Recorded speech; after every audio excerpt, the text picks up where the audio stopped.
As you know, our governing authorities have extended the current guidelines that are steering our country during this time of the coronavirus. And so, First Family Church is also continuing now to abide under its current procedures, and we'll be meeting online for our services through the month of April.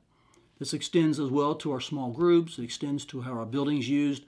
All of the current guidelines we've been using for the last several weeks will continue through the month of April. I will make sure that's clear to our congregation so that there's no confusion about our next steps going forward.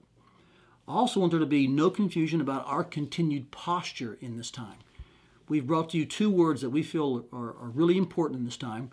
We want to be faithful and we want to be careful. And these two words can work together. They're not mutually exclusive.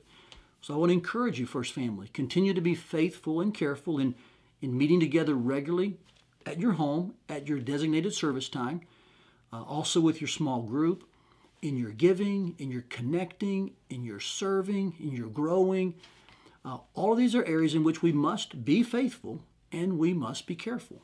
So I want to encourage you to continue to do that. Your staff, your elders, your leadership, we're all praying for each of you that we'll continue to do exactly that. And I want to remind you that in this time while we're careful and faithful, here's something that's always true. Anytime there's disruption, there is always opportunity. You'll see this true in history. You'll see it true in the scriptures, and you'll see it true in your life, that when there's a disruption to the norm, then opportunities are created. And I want us to have eyes that see those opportunities. I want us to have the posture of leaning in with courage and confidence to a time when there's uncertainty among many people. We have great uncertainty in God's sovereignty and His plan and what He's doing in the middle of what we consider our mess. God does His best work.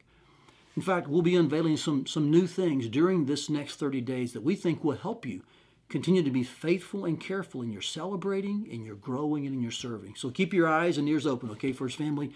None of us were planning on this, but God knew all along this would be our situation. He's faithful to us. Let's remain faithful to Him and careful as well to abide by these guidelines.